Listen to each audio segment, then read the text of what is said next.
آج احمد فراز کی غزل لے کر حاضر ہوا ہوں کہ میری تنہائی میں مجھ سے گفتگو کرتا ہے کون، میری تنہائی میں مجھ سے گفتگو کرتا ہے کون، تو نہیں ہوتا تو میری جستجو کرتا ہے کون۔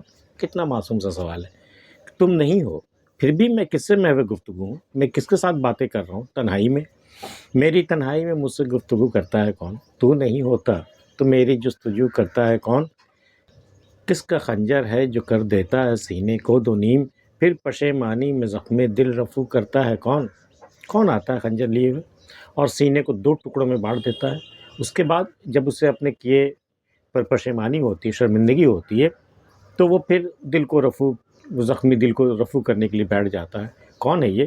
کس کا خنجر ہے جو کر دیتا ہے سینے کو دو نیم، پھر پشیمانی میں زخم دل رفو کرتا ہے کون۔ اس خرابے میں بگولا سی پھرے ہے کس کی یاد، اس دیار رفت گاسی ہو ہو کرتا ہے کون۔ اس خرابے میں، اس خراب گھر میں، اس ویرانے میں بگولا سی، ہوا کی بگولے کی سی پھرتی ہے، کس کی یاد پھرتی ہے، بگولے جیسی گھومتی ہوئی بالکل۔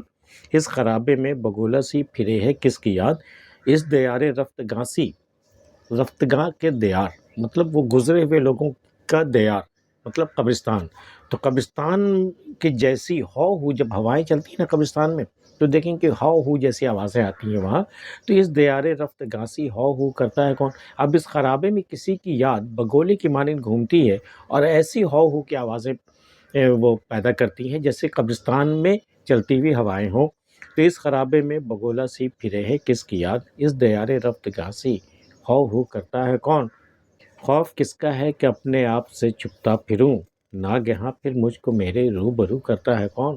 کس کا خوف میرے دل میں اس قدر سما گیا ہے کہ میں سب سے بھاگتا پھرتا ہوں، خود اپنے آپ سے بھی اپنی ذات میں چھپاتا پھرتا ہوں۔ کس کا خوف میرے دل میں سما گیا ہے۔